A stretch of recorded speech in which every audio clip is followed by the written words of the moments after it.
What's up guys, JoshBarracks here, and today we are going to be looking at Final Fantasy VII Remake Combat Basics. With FF7 Remake just around the corner, I've been playing the demo non-stop on stream in anticipation.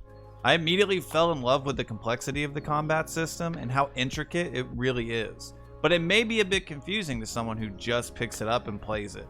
As it stands in the demo, there really aren't a lot of details that are mentioned in the tutorials, and that's all we have to work with. If you're watching this and the game is already out, I'm working with the demo. I will be following this up with an advanced combat analysis video where we'll be looking at DPS of attacks, mob attack patterns, etc. If you guys want to be kept up to date with that, make sure to braver that subscribe button and ring the bell. Also, I will be streaming the release of FF7R on April 10th. You guys can find the link to my stream in the description. I'd love to have you there. Let's get into it. To start, let's look at some options.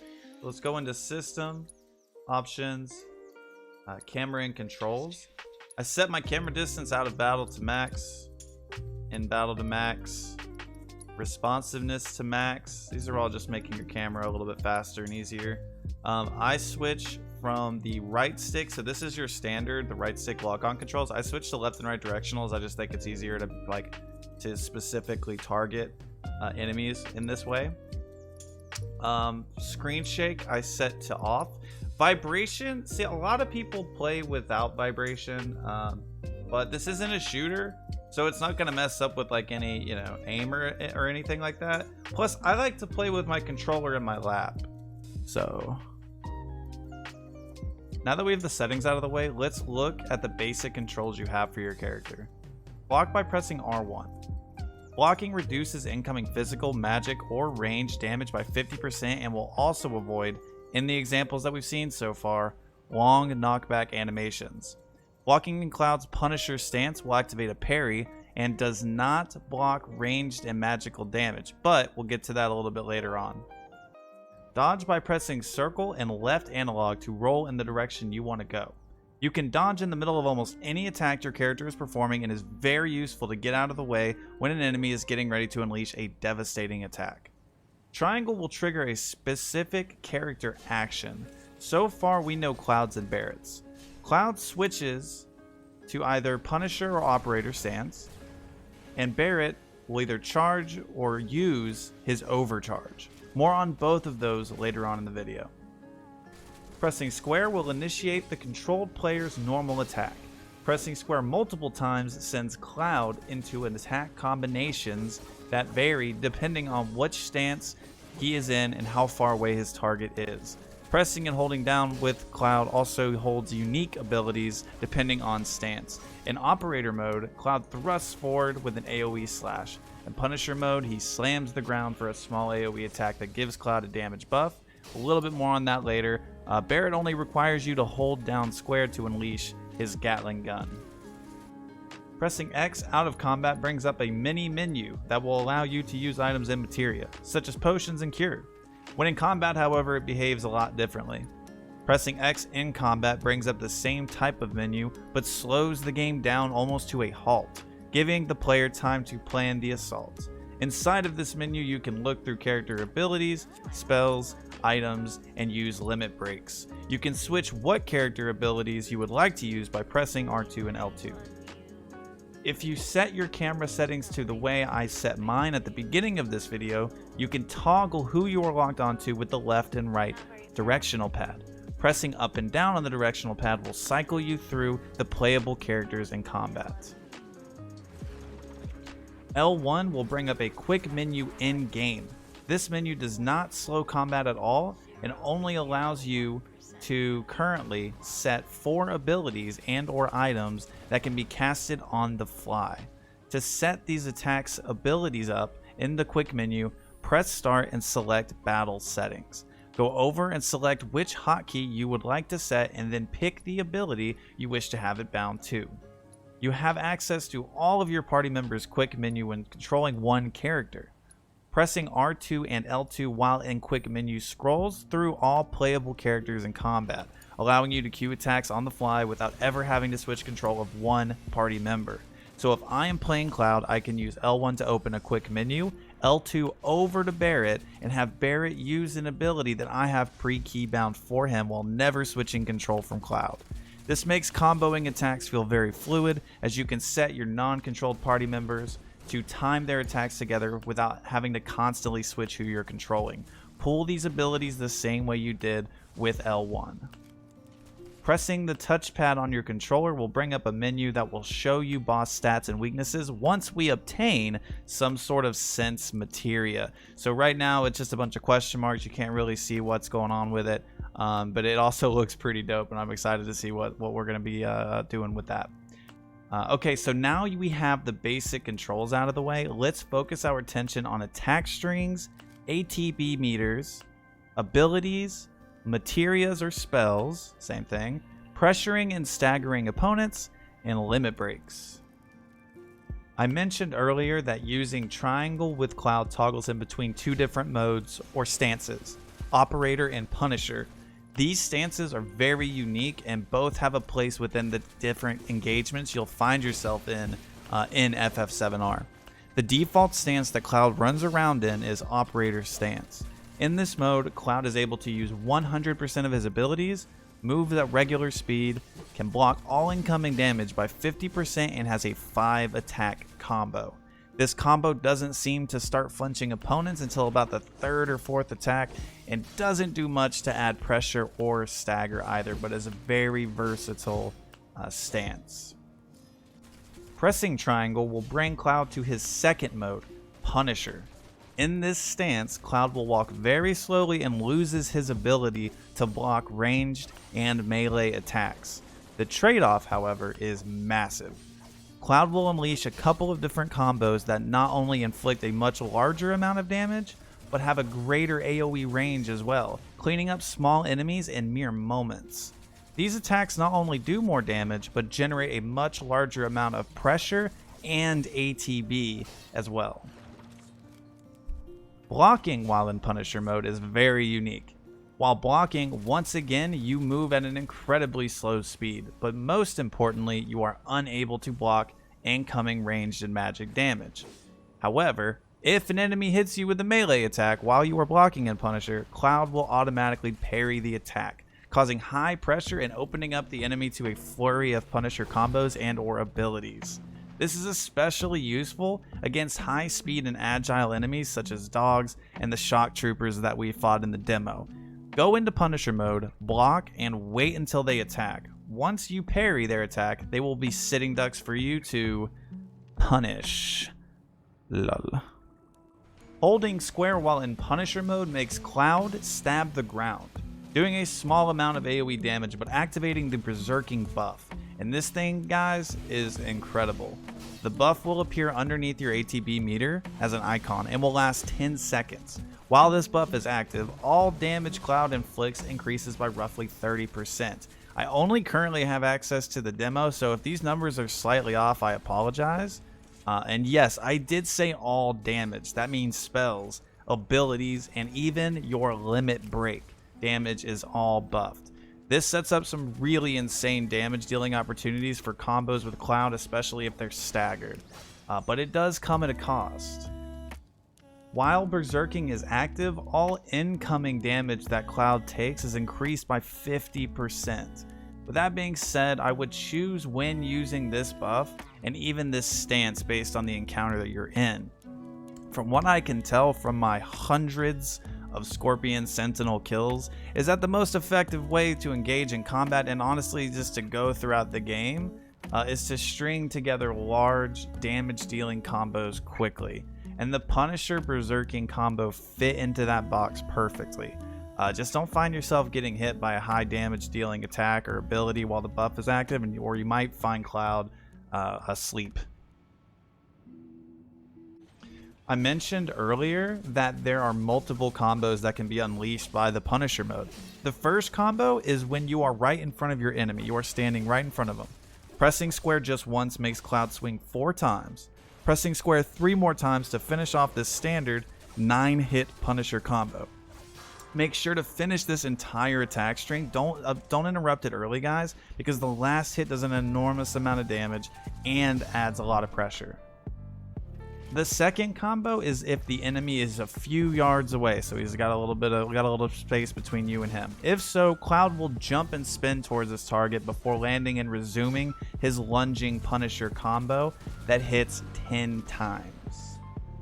Pressing triangle at the end of each of these combos will switch Cloud back to operator stance very quickly and do a quick 4 extra hits. However, switching between these stances does take time, so use wisely, and if you plan on staying in Punisher, I don't recommend doing this.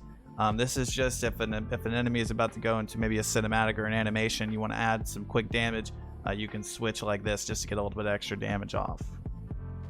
Barret's attack string is quite simple. Hold down square and let him fire off his Gatling gun. The last attack fills the ATB meter a lot more than the rest do, and does more damage. Pressing triangle allows Barret to either use or charge his overcharge ability. This ability does a great amount of damage and pressure, and it also fills your ATB instead of course using it like abilities and spells do. Barret starts every fight off with overcharge being ready to use, so I recommend overcharging at the beginning of every fight. This could mean that you could set Barret as your leader, overcharge, use whatever spell, and then go over to Cloud. That's something I plan on doing on release. If Barret does not have overcharge ready, you can press triangle to charge up his overcharge ability. The best way to do this would be to finish his square attack string, and at the very end when he goes to reload his weapon, just press triangle. The animation's actually quicker, and you're actually gaining overcharge like that, so that's going to be the most effective. Next, let's discuss ATB meters and how to manage them. The ATB meters are the blue bars underneath the health of each of your party members. These meters fill up a couple of different ways: dealing damage with normal attacks, taking incoming damage, and the slow amount fills over time naturally. By the time you watch this video, there may be additional ways to fill up your meter. If so, guys, let me know in the comments, like haste. But as of now, this is all that we've seen from the demo. ATB meters are required to use abilities, spells, and items while in combat. The items part while in combat. And then obviously abilities and spells too. Limit breaks and even summon abilities you need ATB meters for. I saw that in a trailer, the summons abilities. I haven't actually have access to summons yet. Some abilities use multiple ATB meters, like Barret's focus shot, if the second meter is full and available. If not, it'll just use a less damage dealing and less pressured version with just the 1 meter. Some abilities require that the character have the 2 bars full. Make sure to read each ability and spell description carefully. On to abilities. The only abilities we have access to right now are Braver, Focus Thrust, Focus Shot, and Steel Skin. So let's look at those. Cloud's Braver requires 1 ATB meter and sends Cloud into this long animation before landing a devastating melee attack. The attack itself is a little slow for me, so I find myself using his fire, or once we get the customization after the demo, I'll probably use Materia more than Braver unless the enemy is, really weak to physical damage or something.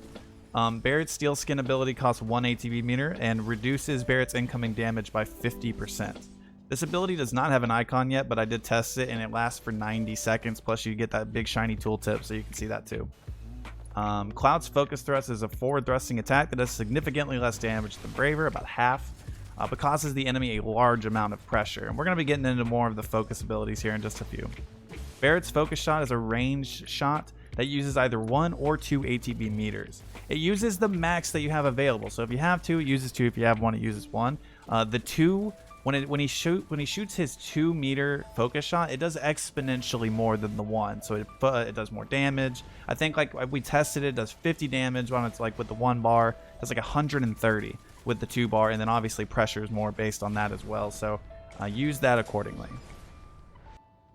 Onto spells or materia. I know it says spells on the thing. I can't help but call this materia. Obviously, FF7 fans out there. But I recommend using Cloud's Berserking buff in combination with him casting spells. The spells I haven't been able to test because, again, demo. So we already know that it buffs the damage for spells like fire and abilities like Braver.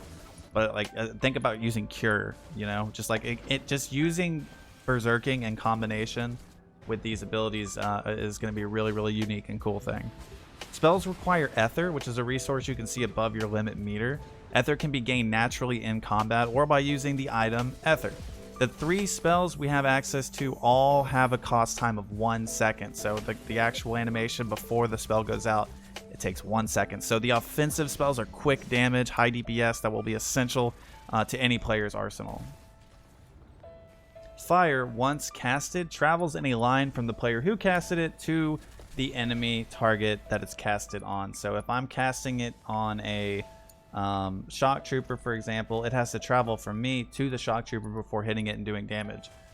So with that being said, if that enemy breaks line of sight, the fire spell will fizzle out and it will not do damage, and you will have spent your ether and your ATB for nothing. So just keep that in mind if you're using traveling type spells, to not let your enemy LOS you, and so that you don't have to waste that. Keep in mind you can also get knocked back, taking damage, and that will knock you back, not only for materia but for abilities as well. I probably should have said that earlier, but this, I guess, is a good time as any. If you take high damage dealing attacks and spells, you can get knocked out of using your abilities. So try to time those well so that you're not wasting both ether and ATB. Humanoid enemies are weak to fire. Thunder, however, does not have the same traveling mechanic. Thunder, once casted, will hit the target regardless of whether or not it's in line of sight. This is easily testable. You guys can go to the demo and go to like those little turrets, cast Thunder while it's on the other side of you. And mechanical enemies are weak to Thunder. With this in mind, I can imagine there might be some cheeses in the future with a plethora of spells that perhaps don't require you to be in line of sight, unless this is a bug from the demo. If it's not, again, I could see how this could be a mechanic that is used in its entirety. Cure heals a friendly character. Cure is another traveling spell, however. I have not tested whether or not you can interrupt Cure by LOSing the person who casted it. Like, say you're like, I don't know, Aerith, and you cast Cure on Cloud, and then you send Cloud down some stairs and he LOSs Aerith. I don't know if you can LOS Cure or not. If you have tested that, let me know in the comment section. I'm actually really curious. I'm sure that I'll probably test it once the game comes out, but I have been racking my brain over this, and like I just wanted to test and I haven't got around to it yet. But at its current level, it is more effective to use potions than to use Cure, just because you don't really want to use the ether, right? And a potion just seems like I'd rather use an ATB meter and use a potion, like in or out of combat, than Cure. But I could see how later on in the game, how it would be much better to use a healing spell than that can like heal all friendly players, like with if it was connected to an all spell, and you could just cover and heal your entire cast. Next up, we have the pressuring and staggering mechanic. A lot of people seem to be confused about this, and I can see why. A very essential piece to this puzzle is not shown on the screen. So let's dive deep into this and flush out exactly what's going on so that you can breeze through enemies without them ever being able to hit you. Every enemy has 3 states: neutral, pressured, and staggered. Neutral state is any time the enemy is neither pressured nor staggered. And yes, I did name neutral state myself. Pressured is when you deal enough damage to send them into the pressured state, and the word pressured will be underneath the life bar, so you'll know that they'll be in that state.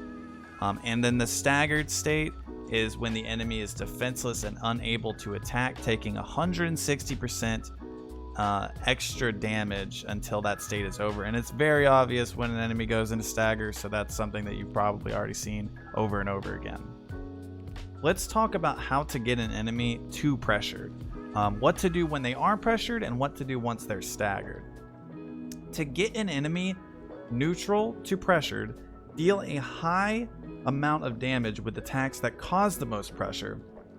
Spells that the enemy is weak to, Cloud's Punisher string combo, and Barret's overcharge ability are all great ways to get any enemy to a pressured state. Once the enemy is pressured, they will usually be stunned for a few seconds, and this is when you want to use your focus abilities. Like Focus Shot and Focus Thrust are designed to inflict a high amount of pressure onto the target. a double ATB focus shot will damn near send a boss into staggered on its own. Once the enemy is staggered, it takes 160% extra damage, like I said earlier, so once again unleash spells that it's weak to. Any spells in general, honestly. Cloud's Punisher strings and any high damage dealing ability that you have, but the trick here is to use the highest damage dealing combo that you have in the short window that you're allotted. I always recommend using the Berserking buff right before you get them to a full stagger, so that you have that buff throughout their stagger state. It's just a great way to maximize the damage once you have that ability to just unleash on them. And then once the enemy is out of staggered state, repeat the process until victory. Finally, let's talk about limit breaks and how to get them. First off, because I've heard some confusion in the community, limit break meters do reset after each encounter, unlike the original FF7, so you can't farm limits in the remake. To charge your limit break, you have to land staggering blows onto any one enemy, so that would be what sends the enemy from the pressured state to the staggered state. This charges 1/3 of your limit break, so staggering an enemy 3 times in one fight will accrue you your full limit break bar. This is something that it's pretty easy to farm your limit break against small enemies, even though it's kind of pointless, because if you're able to farm it on small enemies, you're more than likely just able to kill them all very quickly. However, only one character gets the limit break boost per stagger, so if you're trying to farm up Cloud's cross slash, be careful not to send the enemy into a stagger with Barret's focus shot first, because then Barret would get the boost, Cloud wouldn't, and against the boss that could be the difference between getting your limit and not getting your limit. That's going to do it for today's video, you guys. Our next video is going to build upon the concepts that we learned here and go into specific damage numbers and overall more in-depth analysis. But this feels like a good starting point, especially since the game is releasing and coming out in some different countries. I thought that we would go ahead and get this video out for other people to use, maybe to share with your friends who just played it once and just didn't really get the hang of it right away. This would be a good thing to just quickly watch to get your beak wet. I am so freaking excited to play this full game, you guys, and I really hope to see each and every one of you guys in the stream while we play through this beauty for the first time. For more content just like this, make sure to like this video and sub to the channel, and if I missed anything, please let me know in the comment section below so that when I do the part 2 video, I don't leave anything out. I'm not going to go over what we're going to do in the part 2 video, but just know, like, we're to do stuff like iframes. I'll give you that, I'll feature that, but, you know, just little speed running tactics will probably be showcased there. So much love to you guys, and I will see you in Midgar.